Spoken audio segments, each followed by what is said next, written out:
Arrive le moment de la fin de ces journées et quand on a travaillé sur le bilan et la proposition, ça fait quand même 10 ans, il y a eu beaucoup de travail qui a été fait. Quand on regarde sur la Somme, c'est vraiment impressionnant et ça, c'est un grand merci à toute la communauté et à tous ceux qui se sont impliqués. Mais après, quand on regarde presque ce qu'on a fait, c'est un peu désespérant parce que la 3D est un domaine qui évolue extrêmement vite et la compréhension de ce que c'est la donnée 3D, presque c'est une goutte d'eau par rapport à l'explosion des usages que l'on a. Voilà, au départ, on est parti d'un simple maillage coloré avec des textures, etc. Maintenant, la 3D, il y a des animations, ça peut être un support d'information avec des annotations, etc. Ça peut être beaucoup plus de choses que simplement un maillage coloré.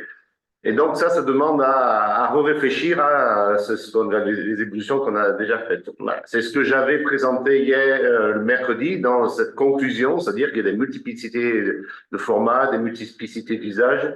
Et voilà. Donc, et ce livre-là, dont je conseille vraiment la lecture, peut apporter pas mal de conclusions, de questionnement. La seconde chose, c'est que au départ, on pouvait dire presque qu'on est les seuls sur ce domaine-là, ce qu'on ne peut plus dire du tout. C'est-à-dire qu'il y a un réseau croissant d'infrastructures, que ce soit au niveau local, national et au niveau européen, dans lequel il faut intégrer, dont il faut bénéficier et dont il faut aussi profiter et s'interconnecter. Donc ça change aussi assez le paysage par rapport aux consortiums d'origine. De même, les efforts sont faits partout au niveau des différents pays, au niveau européen, etc., de publier des recommandations en termes de format, de méthodologie, ontologie, et il y en a beaucoup. Ça, on peut dire, on peut facilement être noyé, et donc si nous, communauté, on est noyé, comment les gens qui devraient l'utiliser aussi ne peuvent pas être noyés, et donc on a un rôle certainement à faire de relais, de prédigestion de l'ensemble de ces recommandations pour pouvoir intégrer aussi ce qu'on veut faire nous et pouvoir les transmettre au futur.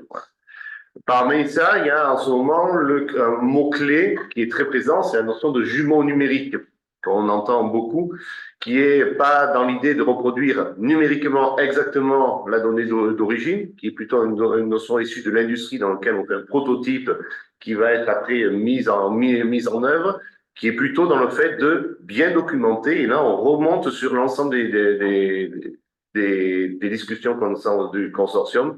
Le jumeau numérique est plus au niveau de l'ontologie qu'au niveau de la donnée en elle-même, et plus au niveau métadonnées qu'au niveau données. Voilà. Adeline en a parlé, et nous sommes un gros. On peut être un gros contributeur de données. Après, quand on regarde le volume de données qu'on produit par rapport au CERN, petit, mais on contribue quand même pas mal et ça demande à réfléchir un peu les méthodologies, se dire quand on produit des données, est-ce que c'est justifié ou pas, et ça ouvre aussi de nouvelles perspectives. En faisant de la biblio pour regarder ce qui était fait, je suis tombé sur cet article par exemple dans lequel c'est l'étude de l'impact climatique sur les monuments qui existent et qu'est-ce qu'on peut simuler, comment améliorer la préservation, voilà. Donc ça c'est d'ouverture de thématiques, mais aussi il y a la prise en compte, et je reviendrai un peu plus tard. Donc pour nous, pour avancer, il faut s'approprier tout ça. C'est-à-dire qu'on a un rôle en tant que consortium, c'est d'être au courant de tout ça, de se les approprier et de pouvoir les redonner dans le cadre de formation, etc., aux gens qui seraient intéressés par l'utilisation de ces données-là. Il faut participer et proposer. On a encore de l'avance, on est encore demandé, notamment par exemple en Angleterre, à la fois pour la formation et pour la mise en place d'infrastructures. Ils nous ont demandé par deux fois de faire bénéficier notre expérience dans la mise en place, par exemple, du conservatoire. Et donc, on a discuté avec des gens en Allemagne, en Suisse, etc., où ils disent, mais c'est très bien ce que vous avez fait, on est en train de réfléchir à la même chose, comment vous avez fait? Donc ça prouve qu'on a toujours quand même un temps d'avance là-dessus, qu'il faut continuer, et on peut quand même bénéficier aussi des autres expériences et participer à cette création. Et intégrer les autres, comme j'ai dit, intégrer les autres ces challenges et avec la crise climatique. Alors après, en termes de méthodologie, on voit que, comme il est dit dans le livre sur la conservation, que la 3D est à plein d'usages, et donc pour pouvoir répondre à des problématiques et s'approprier pour ces usages, il faut avoir un support et des contacts et un réseau qui nous permet de mettre en contact sur ces thématiques particulières des gens qui ont réfléchi. Donc on continue, c'est un travail qui n'est pas facile, mais d'essayer d'étendre le réseau et les disciplines. Là, c'est quelque chose dont je suis assez content. qui pourrait être, qui est à double tranchant, mais c'est de voir l'extension de la communauté où on a réussi à regrouper aussi des SHS avec des non-SHS, etc. Et ça, c'est intéressant. Ça permet peut-être de mieux s'approprier les technologies et essayer de plus les digérer pour les diffuser. Voilà. D'autres acteurs, et là, un gros point clé sur lequel il faut qu'on travaille, c'est arriver à travailler main dans la main avec des acteurs de la culture. Ça, c'est quelque chose sur lequel il faut qu'on travaille fortement et trouver quels sont les leviers pour pouvoir le faire, parce qu'on voit qu'ils ont d'énormes besoins, on voit qu'on a des réponses et on voit qu'on n'a pas forcément les canaux de discussion qui nous permettent d'avancer sur ces éléments-là.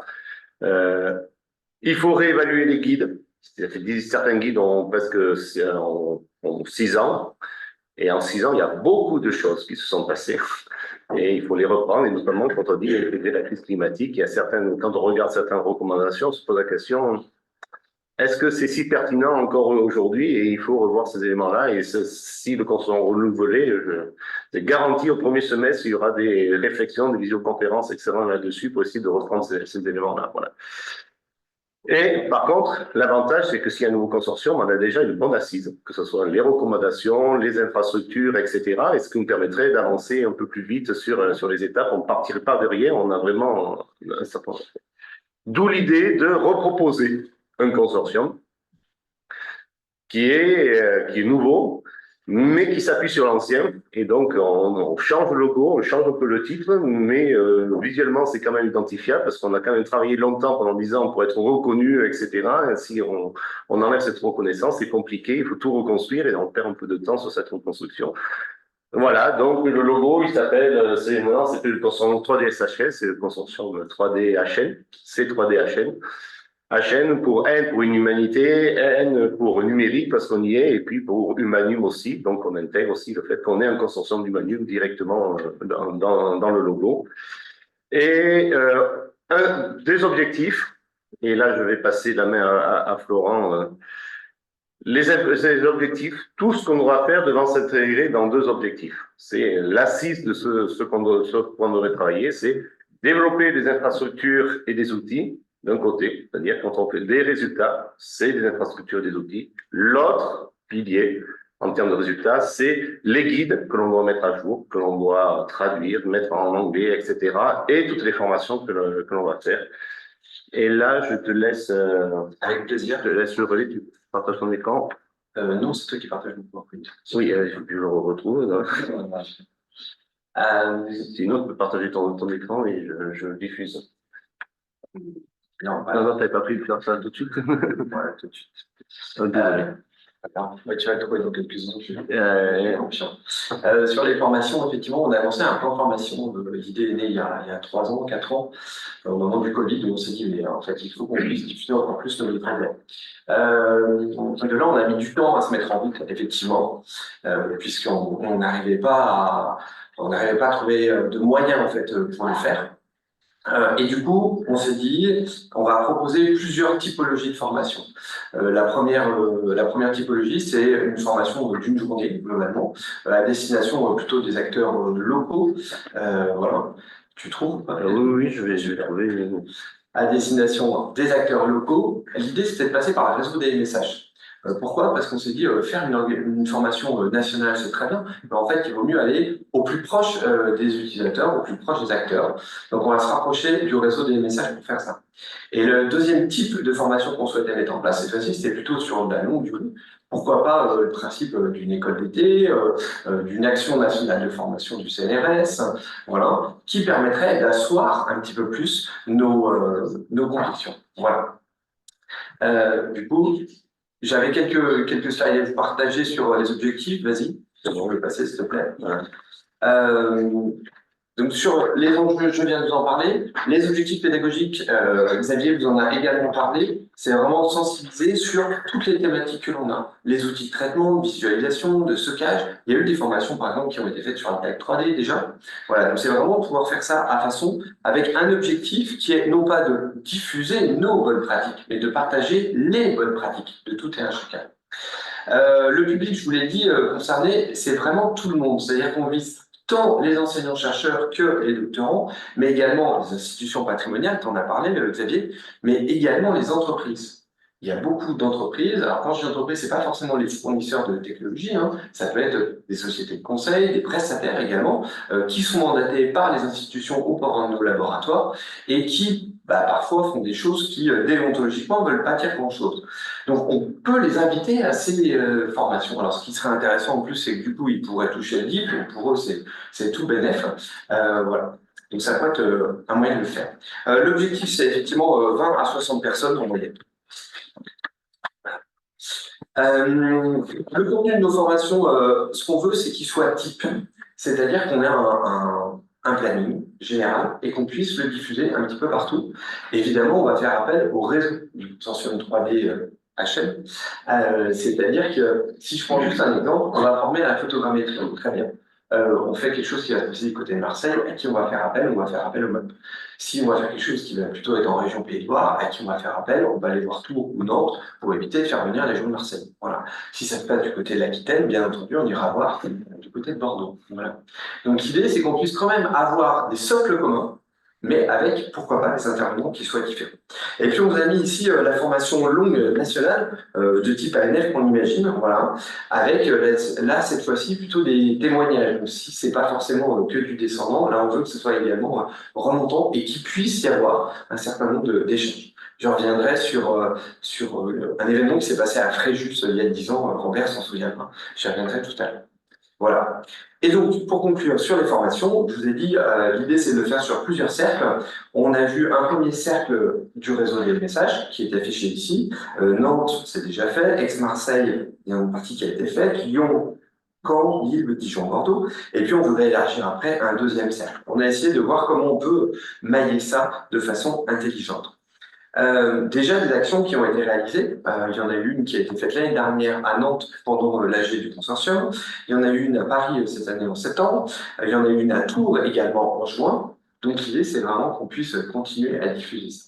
Donc là, j'en fais appel au réseau, puisque si Sylvain Rassa copilote également ces actions justement sur les formations, si vous avez envie, si vous avez un besoin, si vous avez eu écho au plus proche de chez vous, dans votre ville ou dans votre région, de faire venir cette formation, eh bien, à vous de vous l'approprier. Voilà, le cadre existe, le cahier des charges existe, les outils existent.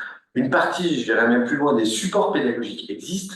Donc maintenant, il n'y a plus qu'à diffuser. Voilà. Merci Thierry. Ok, merci beaucoup. Je rajouterai aussi en voyant cette carte que dans le cas de recherche DataGouv, etc., il y a ce qui s'appelle les écoles, non, c'est pas les écoles thématiques. Je sais plus. Ouais, il y a les ateliers de la donnée, voilà, les ateliers de la donnée qui servent de relais notamment entre les porteurs de projets et qui vont générer des données et ceux qui peuvent donner des bonnes pratiques. Et on regarde que sur la notion de 3D, on n'a pas encore réussi à intégrer et que dans le maillage aussi national, on a un maillage sur les ateliers de données qui est presque pareil que celui-ci, sauf que le petit point rouge qu'on a dans le sud-ouest n'y est pas. Donc, on a 2 trous avec un centre sur Bordeaux qu'il faudrait arriver à compléter. Et ça pourrait se faire par le biais des réseaux de MSH, etc., en s'appuyant là-dessus. OK, je repars sur ma présentation qui est ici.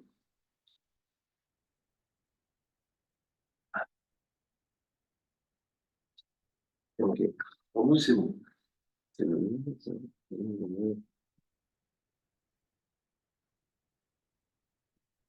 C'est très bien. Voilà, donc on a ces objectifs qui sont l'assise du consortium, c'est les résultats que l'on veut attendre, les guides, les formations et les outils. Par-dessus, on a des objectifs qu'on appelle transverses, qui seront tout ce qu'on doit prendre en compte quand on va mener nos réflexions. Et dans ces 2 éléments-là, il y a d'un côté la notion de sobriété et efficacité, c'est-à-dire que toutes les recommandations, tous les travaux qu'on doit faire devront intégrer et avoir devraient avoir une argumentation sur est-ce que c'est raisonnable ou pas en quelque sorte, est-ce qu'il faut le faire ou pas, parce que ça c'est la sobriété. Et est-ce que c'est raisonnable ou pas, ça on va dire, c'est plutôt la notion d'efficacité. On fait ou on fait pas, là c'est très bien, ou on fait le mieux possible. Voilà. Donc ça, c'est des réflexions qu'il faut mener parce que tout ce qu'on va faire en termes numériques, ça a un impact en termes d'infrastructure, etc.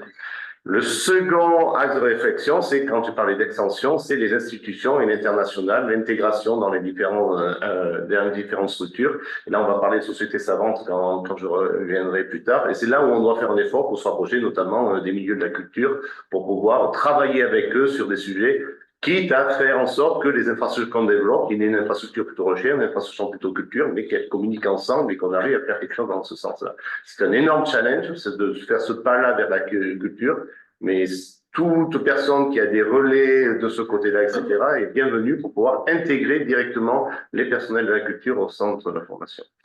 Alors, sur la sobriété, après, il y a les ateliers, mais je vais revenir. Voilà, c'est un exemple d'une présentation, d'une formation que j'ai fait cette année, que j'ai jetée en disant quel est le processus de création de données numériques. Et la première question, c'est, non, je ne vais pas produire, c'est quelle est la question scientifique? Après, est-ce que j'ai besoin de données numériques? Et si j'ai besoin de données numériques, c'est quel type de données numériques, etc. Et au final, on voit qu'on repousse le moment du choix du numérique, etc. C'est pas se dire, non, je vais faire du numérique. Non, c'est pas le but. Le but, c'est le questionnement scientifique. Et donc, dans les ateliers, deux types d'ateliers, comme c'est présenté ici. Usage et méthodologie, donc, qui est l'assise, parce qu'on est au service des SHS. Il faut qu'on garde cette assise-là. On n'est pas là pour faire de la technologie, on est là pour faire de la technologie au service des SHS. Et donc, ce questionnement est absolument essentiel. Donc, pour l'instant, il y a 4 ateliers. On se base sur ces notions d'ateliers qui ont bien marché, comme je l'ai dit, qui permettent d'être impliquantes, qui sont portées par des personnes, pas forcément par le coordinateur, dans lequel on peut en rajouter au cours de route si les gens sont d'accord en disant cette thématique, on n'a pas pris en compte, il faut l'aborder, il y a des porteurs, il y a un groupe, etc. On rajoute, et c'est presque un appel pressant en disant s'il faut rajouter des ateliers, venez, candidatez, on en discute ensemble et on peut rajouter des choses. Donc, recenser les besoins, les réalités étendues pour les SHS. On a parlé de ces ateliers qui continuent l'exploration, le cycle de vie des données sur comment intégrer les différents outils qui existent et un nouveau atelier qui sera apparent ces matériaux qui va être lancé, sur lequel on a des porteurs. Et de l'autre côté, l'atelier la partie des ateliers plus technologiques, c'est la mise en œuvre de tout ça, de ces besoins, etc. Comment on fait sur l'interopérabilité, sur le schéma de métadonnées, sur les annotations, on a parlé des synergies avec Micmac pour tout ce qui est base de données. Pareil, là, c'est l'assise que l'on a à l'heure actuelle. Alors après, c'est un projet très ambitieux, tout ça. Il y a quand même beaucoup de travail à faire et c'est presque certain que dans le cadre des financements qu'on peut avoir du côté du Manu, si c'est renouvelé, ça ne sera pas suffisant. Donc, il faut qu'on se base sur ces fondations, ces graines que l'on a au sein du consortium pour aller nous-mêmes porter d'autres projets sur ces thématiques où on a un réseau, etc. Donc, ça renforce certainement les chances de pouvoir voir ces projets être acceptés, mais on ne pourra pas attendre tout du consortium, du Manum en termes de financement pour pouvoir avancer. Alors après, on a pas mal d'opportunités. Ah, il me manque, ah oui, si, elle apparaît ici. Donc il y a plein d'opportunités. On parlait d'interconsortium avec MASA. Là, on a un gros travail qui est fait. On continue, et notamment le projet européen Ariane, dans lequel on a travaillé pour faire l'interopérabilité CITOC-CRM, va continuer, pas sous la forme d'un projet, mais sous la forme d'une association dans laquelle le CNRS est partie prenante. Donc c'est quelque chose dont on pourra continuer à travailler avec la plateforme Endam, tout ce qui va être le réseau Daria. On essaie de travailler avec 3IF et d'autres, et Horizon Europe avec tous les appels sur ce qu'on a parlé, ECCH, European Collaborative Cloud for Cultural Heritage, dans lequel on coche tous les mots-clés, et donc il faut y aller. Et au point de vue national, les PEPR, cet outil de financement de l'ANR, il y en a un dont j'ai déjà parlé, qui est ICC, industrie créative, culturelle ou culturelle créative, je ne sais plus dans quel ordre, et dans lequel aussi on coche absolument tous les bons mots-clés. Et donc, ce serait dommage qu'on ne dépose pas déjà, dès qu'il y aura des appels, et deux, qu'on n'arrive pas à avoir de projet, je pense que ce serait assez surprenant. Donc, mais par contre, il faut c'est pas forcément que le coordinateur qui va déposer tous ces projets-là. C'est nous, en tant que communauté, il faut qu'on soit à la veille de tous ces appels-là et qu'on y aille, qu'on discute entre nous et qu'on utilise le réseau du consortium. On a une mail list qui s'appelle Consortium Network, qui est exactement là pour ça. Donc, si on fait des appels, si on veut des partenaires, etc., qu'on puisse l'écouter. Voilà. Alors, comment arriver à faire tout ça? Une nouvelle gouvernance, une nouvelle organisation qu'on veut dynamique. On voit qu'il y a des ateliers qui peuvent se créer, disparaître, etc. On porte ses objectifs. On a vu que c'est des choses qui sont assez mouvantes, notamment autour de la 3D. Donc, il faut avoir une organisation qui soit mouvante. C'est celle qu'on a expérimentée et qu'on a ces 2 dernières années, qu'on essaie d'ajuster avec la notion de coordination, mais cette fois-ci, la coordination est étendue parce que on va avoir 2 piliers. Un pilier qui sera le consortium en lui-même, et un pilier qui sera une société de savants dont on va parler Florent. Et les coordinations de ces deux piliers se retrouvent dans la coordination des coordinations respectives de ces deux-là pour avancer de concert avec des objectifs société savantes qui justement sont cet objectif d'aller vers des acteurs que l'on ne peut pas forcément directement toucher par le biais d'un consortium humanum qui est, de par sa conception, quelque chose qui est plutôt orienté vers la recherche, le domaine de la recherche, le ministère de la Recherche, etc. Et par cette association, pour essayer de toucher ce terrain, toucher le plus grand public. Je repasse sur ta présentation, c'est ça? Alors, je fais ça. Moi, c'est mon dernier conférence, je ne sais plus que toi. Alors, explique-moi, ça tombe bien, on a tous faim. Ouais. Parfait. Merci beaucoup. Alors, 10 ans déjà. Voilà, effectivement, on en discutait avec certains hier soir, c'est pour ça que je me suis permis de lever un verre. On va rendre à César ce qui appartient à César, puisque finalement, merci Robert de nous avoir réunis en 2013 après Juste. On s'en souvient encore, voilà. Et on venait de boire l'apéro, on s'est dit, en fait, il faut effectivement créer quelque chose et créer cette communauté. Voilà, maintenant, 10 ans après, on en est là. Je pense que tu peux regarder un petit peu en arrière ce qui s'est fait. Merci pour le résumé que tu nous as fait également il y a 2 jours, qui nous a beaucoup plu.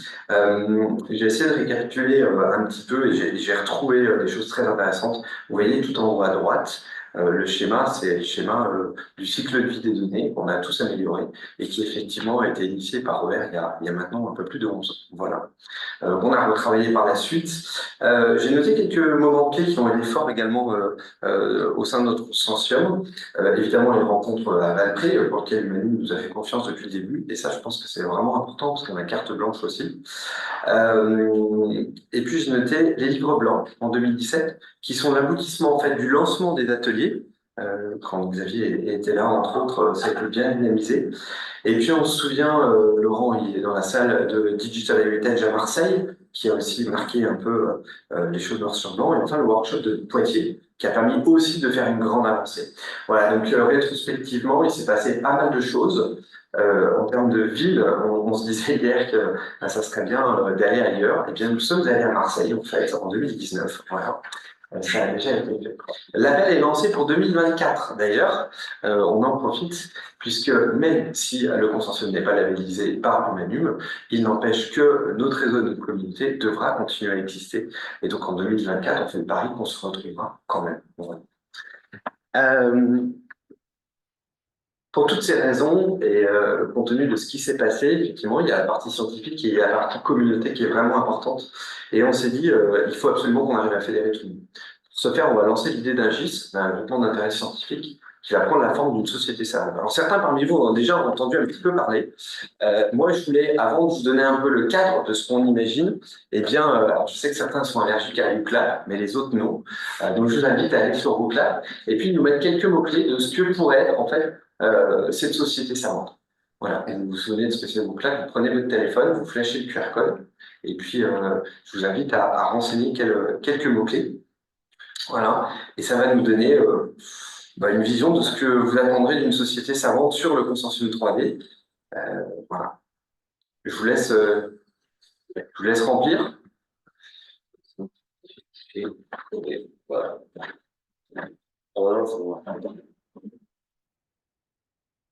Mais je suis biaisé, moi. T'es biaisé, bah oui.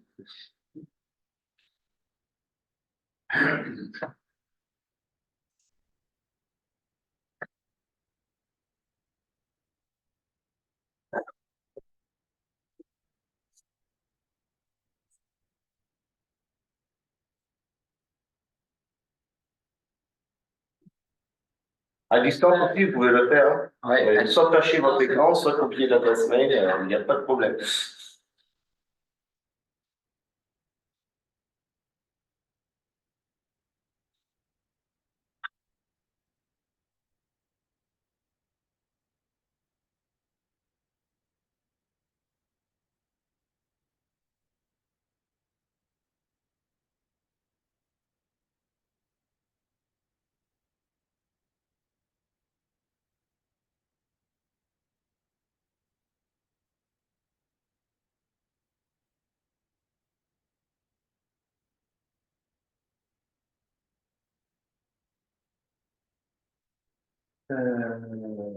Voilà.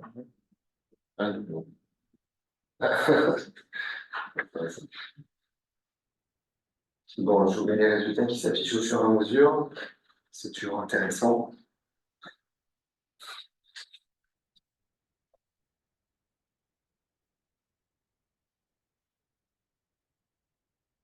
Ouverture, partage, culture, pratique. Ces mots-clés, c'est intéressant parce que nous, ça va nous permettre de rebondir et de savoir ce qu'on veut en faire derrière. Tout ça, c'est très bon. Allez, encore quelques minutes, puis je vous propose qu'on passe à la suite. Ouais. Open, expérience. Oui, on est moins industriel. Bon, c'est un petit acteur qui est des industriels par nous, je pense qu'on n'en a pas assez. C'est vrai, quand je parlais d'ouverture vers les industriels, avoir des partenaires industriels qui nous suivent, nous épauler, ce serait super. Bien, allez, je vous propose, on continue. Voilà. Bon, en quelques mots, comment nous on a envisagé les choses et ce qu'on a proposé à Humanum. Alors, je suis désolé, c'est peut-être un peu tout petit. On propose 3 objectifs. Le premier, c'est d'être un agitateur de notre communauté, voilà, pour structurer, pour animer la communauté et être transverse à toutes les institutions également. La deuxième, c'est, Xavier l'a dit, être un observatoire pour identifier, comprendre les besoins technologiques et aussi d'être prospectif. Ça, on l'oublie trop souvent, mais moi, je sais qu'il y a quelques années, on a réussi à proposer à des industriels des idées qui émanaient du monde de la recherche et qu'ils ont réussi à développer. Et je pense qu'on devrait être prospectif aussi là-dessus, vis-à-vis de nos besoins. On dit trop souvent, bah, les outils sont pas adaptés, c'est pas comme ça qu'il faudrait faire. Et bien, du coup, allons voir les industriels pour leur proposer quelque chose. Voilà. Et enfin, être un relais, pour préconiser une bonne pratique, diffuser les connaissances, et puis également l'offre de formation qui pourrait être portée par la société savante. Pourquoi on est parti sur une société savante? Tout simplement parce que l'idée, c'est d'être plutôt libre et autonome, pouvoir se doter du budget qui nous semble nécessaire, peut-être des ressources humaines également nécessaires pour administrer le consortium. Un peu en décalé. C'est-à-dire que si demain le consortium n'existe plus, effectivement, Adeline l'a rappelé, hein, peut-être qu'au bout de 2 ans, 4 ans, ça peut s'arrêter, et bien que la communauté existe toujours. Pour ce faire, on s'est rapproché du Collège des sociétés savantes. Je suis certain que parmi vous, il y en a qui adhèrent à plusieurs sociétés savantes, qui, en théorie, sont beaucoup monodisciplinaires. Et un des enjeux du Collège des sociétés savantes, c'est d'intégrer également des sociétés savantes interdisciplinaires. Et là, on a notre place, en fait, à ce niveau-là, puisque, effectivement, notre communauté est, de par nature, interdisciplinaire. Voilà. Bien évidemment, il faudra qu'on s'appuie sur d'autres structures existantes. Avec Xavier et Bédi, on en a listé quelques-unes, voilà, que ce soit dans le domaine patrimonial, dans le domaine de l'histoire des sciences et techniques, dans le domaine des sciences et technologies de l'information et de la communication. Elles sont vraiment très nombreuses et en fait, il faut absolument qu'on arrive à faire converger toutes ces communautés qui, pour l'instant, n'arrivent pas à vraiment converger en un seul et même lieu. Pour autant, si on regarde bien dans chacune de ces communautés, en général, lorsqu'elles se réunissent pour leur rencontre annuelle, il y a toujours au moins une session qui traite de nos problématiques. Et ça, on n'arrive pas à faire groupe encore. Le fonctionnement, l'idée c'est qu'à terme, en fait, les journées telles qu'on vient de les vivre encore cette année puissent être organisées par la société savante pour que le consortium puisse vraiment se concentrer sur l'aspect outillage et sciences. Voilà. On imagine également, pourquoi pas une publication. Virtual Retrospect existait il y a quelques années et a permis de marquer effectivement les avancées dans le domaine. Cette publication, peut-être, alors est-ce que c'est celle-là ou une autre, mériterait d'être lancée pour montrer là aussi que de manière interdisciplinaire, il y a des choses à faire. On a parlé des formations, on a parlé des écoles d'été et bien évidemment aider à l'organisation des ateliers spécifiques tels que ça s'est fait. Sur le financement, l'idée c'est de pouvoir aller au-delà du manuel là aussi. Effectivement, et pouvoir intégrer du partenariat, des mécénats. On en discutait hier soir avec Laurent. Pourquoi ne pas imaginer, là pour l'instant, des 40 Merci d'ailleurs aux 17 personnes qui sont en ligne depuis ce matin. Mais on pourrait très bien imaginer que demain, on soit 200 annuellement à se réunir, ce qui serait vraiment incroyable. On pourrait avoir des stands avec des industriels qui viendraient nous présenter leur technologie. On devrait avoir Faro, Leica, Créaform pour l'aspect numérisation 3D, pour les fournisseurs logiciels aussi. Et on pourrait leur faire comprendre qu'on veut s'ouvrir un petit peu, et on en discutait avec Loïc tout à l'heure sur les formats de données propriétaires. Si on est tous ensemble et qu'on fait corps, on pourra leur dire il faut travailler différemment. Voilà. Bref, donc de multiples possibilités. Le calendrier de mise en œuvre, pour 2024, on souhaiterait définir le bureau qui, vous l'avez compris, va vraiment être conjoint avec celui du consortium 3DHN, déposer les statuts de l'association et puis faire notre premier AG l'année prochaine, au moment de l'AG finalement du consortium 3D, pour qu'on puisse faire une passation tout en douceur au fur et à mesure des années qui viennent. Voilà. Quelques pistes de ce qu'on voudrait mettre en place. Je vous vois un peu dubitatif. Alors, est-ce que c'est parce que vous dites qu'il raconte des conneries ou alors non, c'est pas mal? Il y a des messages standards. Comment ça, il bon, du chat qui arrive en même temps.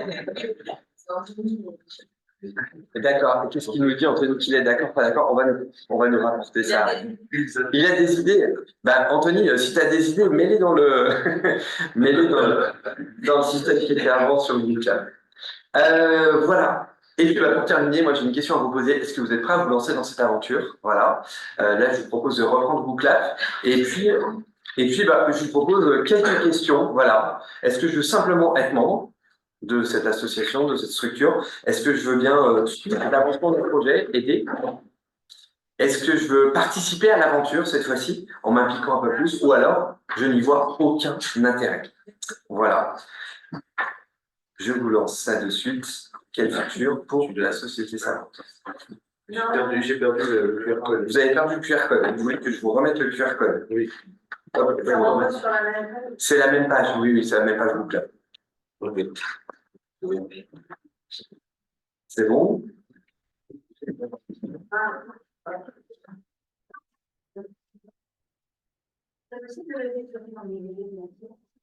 Il y a Loïc qui arrive. Si on peut préciser la différence entre aider et s'impliquer. Entre aider et s'impliquer? Et bien, en fait, aider, c'est avoir c'est le niveau 1 dans une association, quoi. C'est-à-dire que tu es membre et tu as envie de faire partie sur quelques actions ponctuelles. Par contre, s'impliquer, c'est je vais t'aider à structurer l'association. Voilà. En gros, on a besoin de vous. Merci. Vous avez vu, c'est anonyme, hein. Donc ça n'engage à rien pour l'instant.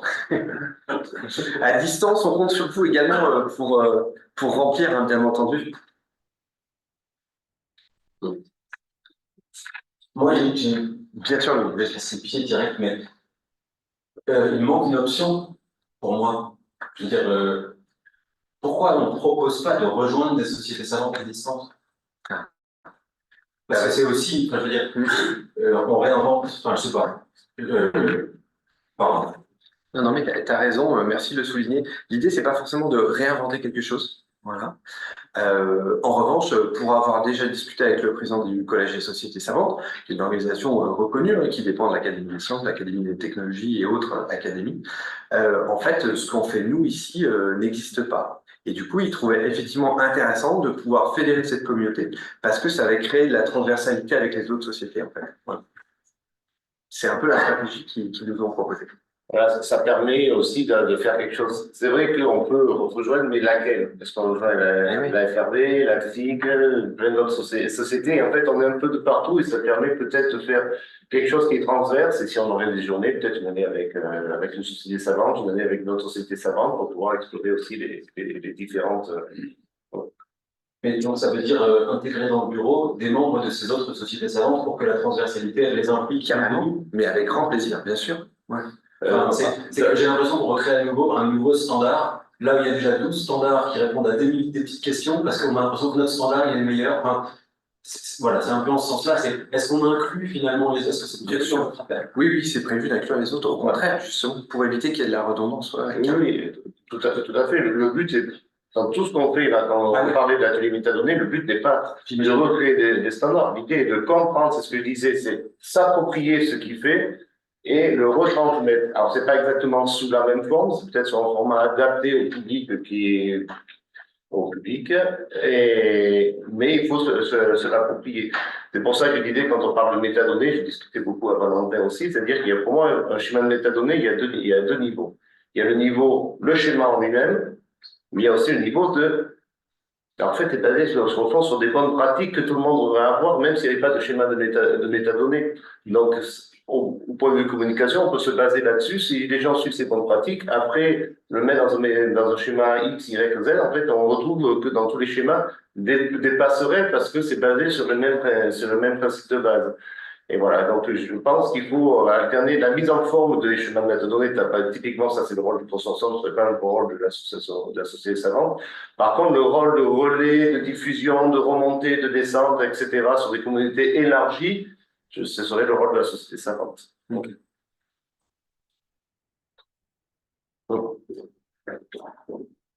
Peut-être juste un point de vigilance. Le consortium est prévu pour être dédié aux humanités numériques, anciennement SHS, hein, on le connaît. Les sociétés savantes débordent largement, très largement, des SHS et des humanités au sens large. Et je pense surtout à toutes les sociétés savantes d'histoire naturelle qui seraient, à mon avis, extrêmement intéressées par des démarches 3D. Je pense à la mycologie, à l'environnement au sens large, etc. Et est-ce que vous ne craignez pas quelque part de voir cette société très sollicitée par des périmètres qui débordent très largement du SHS? C'est une très bonne question. C'est un point de vigilance qu'on n'a pas forcément abordé, même si on sent bien qu'il y a un certain nombre d'opportunités. On se dit hier, par exemple, pourquoi dans nos outils Meshlab, Meshroom, on ne pourrait pas intégrer, par exemple, le format DICOM. Le format DICOM, c'est celui de la santé. Voilà. Et pour autant, on pourrait voir comment ça s'intègre, d'autant plus qu'il y a des archéologues qui utilisent des outils issus de la santé. Voilà. Il y a peut-être des croisements supplémentaires à imaginer. Après, oui, sur le point de vigilance, c'est pour ça qu'on va garder la partie scientifique du consortium d'un côté, qui permettra justement d'éviter qu'il y ait trop d'hétérogénéité peut-être. Et en même temps, c'est une richesse, c'est une vraie richesse. Enfin, voilà. La question du numérique durable mériterait d'intégrer peut-être des gens qui travaillent là-dessus. La question des droits d'auteur, on a souvent abordé ici depuis des années, qui n'a jamais été formalisé, mériterait sûrement un vrai groupe de travail dédié là-dessus, qui pourrait en plus intégrer des notions d'éthique peut-être, je sais pas. Enfin, voilà, il y a d'autres pendants qui viennent alimenter la réflexion. Oui, oui. Je vais revenir un petit peu sur ce qu'avait évoqué Xavier, là, c'est tout intéressant, enfin, moi, je vais vous présenter là.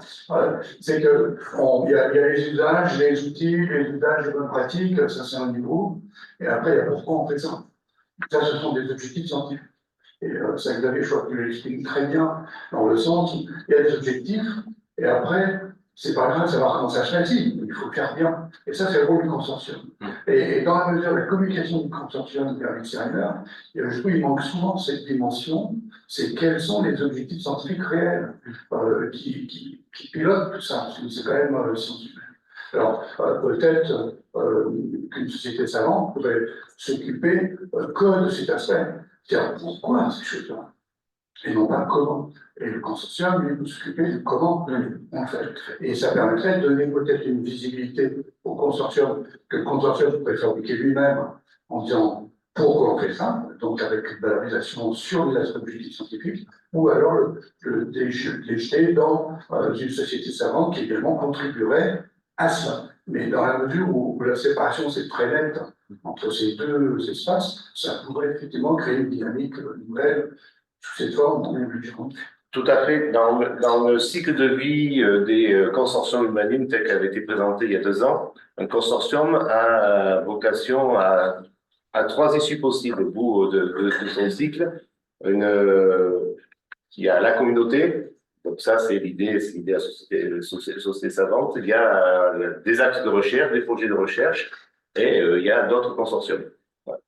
Et en fait, on se rend compte que vu les nombreux questionnements qu'on a, on est obligé de s'asseoir sur les trois. C'est-à-dire que suite aux travaux qu'on a fait sur ces 10 ans, on a besoin de lancer des projets de recherche parce qu'il y a des choses qu'on ne peut pas, c'est pas assez mature pour pouvoir donner des réponses maintenant. Il faut réfléchir plus profondément.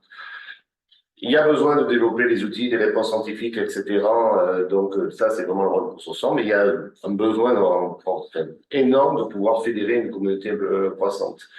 Et après, est-ce qu'une seule structure peut le faire, une seule structure financée? Et là, la réponse de mon côté est non. Et donc, c'est pour ça qu'il faut essayer de trouver d'autres solutions pour pouvoir avancer. Sauf ou, sinon, on réduit le champ de ce que l'on fait. Anthony voulait poser une question.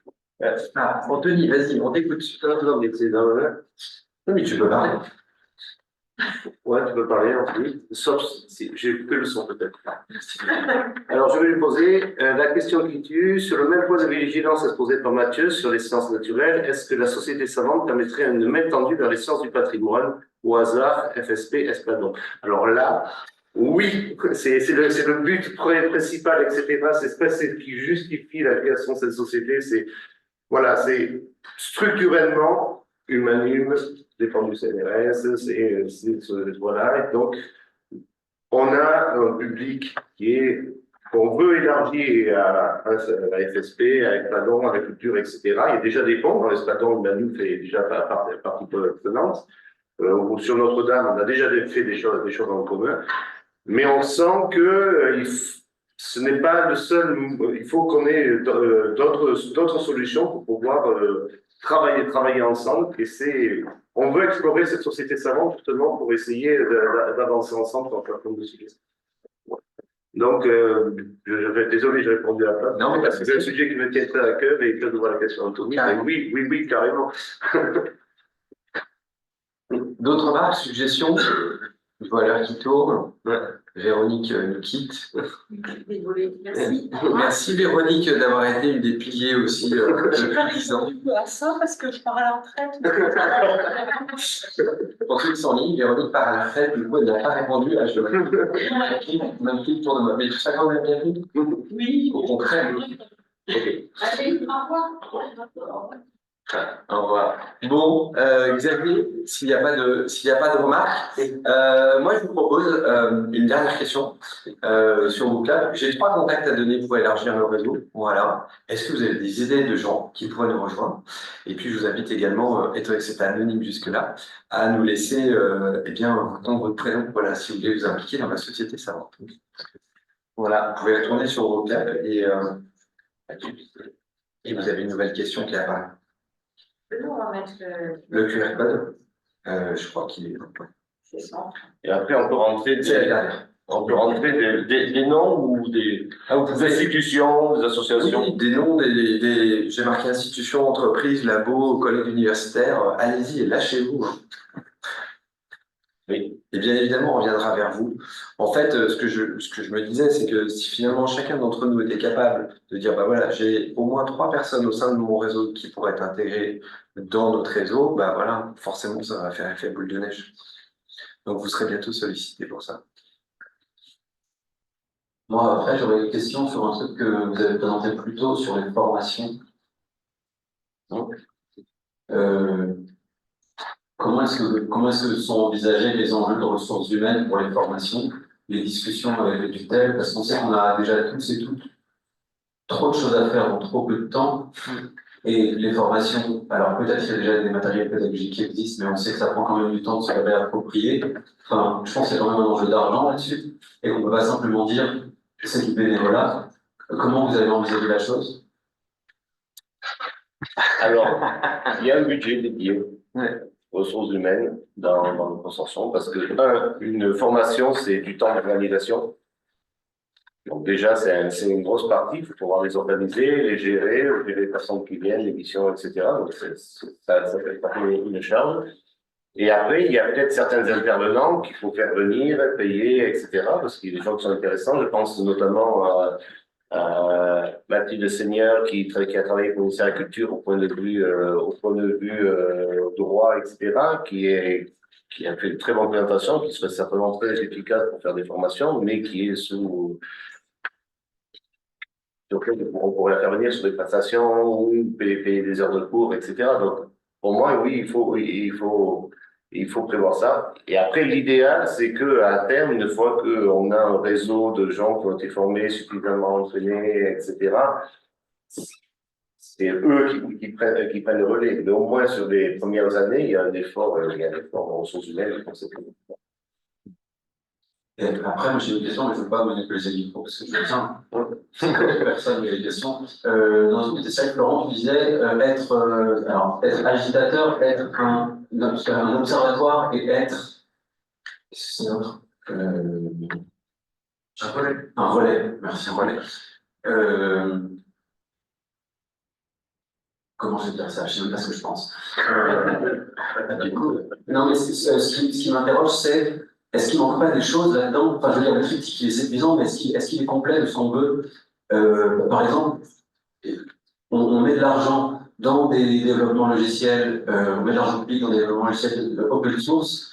Comment est-ce qu'on pense Enfin, ça se compte des industriels. Enfin, moi j'ai l'impression qu'on lutte, mais peut-être qu'on ne lutte pas, mais j'ai l'impression quand même qu'on est en concurrence un peu sur les formats, sur les logiciels. Puis si on est juste passif, observatoire, puis relais, puis agitateur de notre communauté, si on n'est pas un peu conquérant du terrain, enfin voilà, comment est-ce qu'on conquiert le terrain dans votre vision? Ben, écoute, peut-être que c'est une question qui n'a pas forcément de réponse à l'heure actuelle. Mais moi, je t'invite à aller rejoindre pour qu'on discute ensemble ce qu'on va en faire. Non, mais c'est vrai, on est là-dedans. Du coup, nous, on a proposé ces 3 axes-là. Mais peut-être qu'il faut, en tous les cas, il faut les expliciter, ça c'est clair. Et il faut tenir compte de ça, carrément. Pour moi, sur la partie industrielle, très pragmatique, c'est nos communautés, pour certains industriels, ne sont pas assez riches pour pouvoir s'offrir ce logiciel-là. Et ils ne se offriront jamais. Donc, s'ils ne travaillent pas avec nous, on n'utilisera jamais leur logiciel. Voilà. Donc ça peut être, c'est aussi la force de la communauté. Je ne dis pas que c'est la réponse, mais ça peut être pour certains logiciels. Si on regarde, je prends par exemple Blender versus Wonderland, etc. On voit que Blender est en train de prendre part du marché dans notre communauté de plus en plus, de plus en plus monopole. Et je pense que c'est une de ces raisons-là, c'est le coût d'accès à ces logiciels privés qui font. C'est pas parce que c'est open source, libre, etc. Je pense que la plupart des gens, c'est pas ce qu'ils regardent du tout. C'est j'ai une solution gratuite, j'ai une solution payante, je vais aller à la solution gratuite. Et donc, les industriels sont obligés de prendre ça en compte à un moment ou à un autre.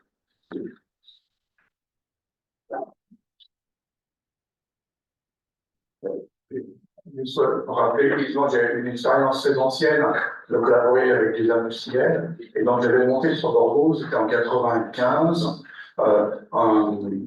une réunion de formation pour tous les développeurs 3D dans le monde industriel.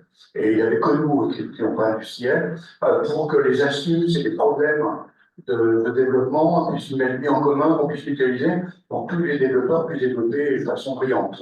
Et ça a donné un truc incroyable, tous les industriels se sont engueulés, du type, je ne veux pas que les astuces de bonheur de l'autre boîte participent, de ma boîte participe à l'avantage de l'autre industriel. Et ça a été un truc scandaleux, ça s'est tout engueulé jusqu'au niveau de toutes les directions de ces fermes industrielles. Et j'ai abandonné, après je suis resté sur le carré, disons, public et le CNRS.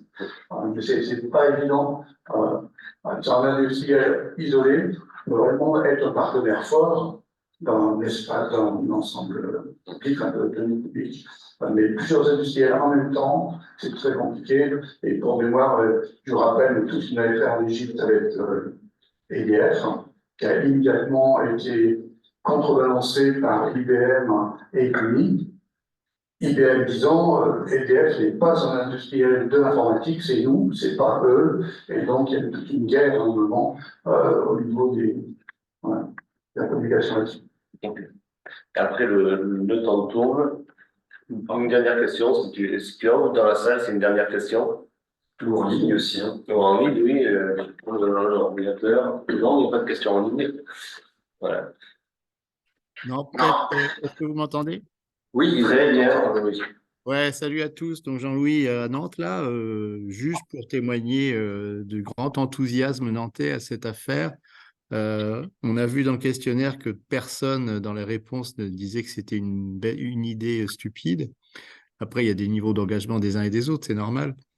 Mais je pense que c'est vraiment la solution pérenne, quoi. Donc, c'est super. Vraiment bravo et bravo pour la proposition. Et il y a plein d'idées possibles autour des gens. Et pour être moi aussi dans le Collège des sociétés savantes sur une asso de patrimoine industriel, en l'occurrence le CILAC qui est dans le collège, évidemment que cette affaire est originale dans le paysage local et dans le paysage du collège et qu'il faut la faire, quoi.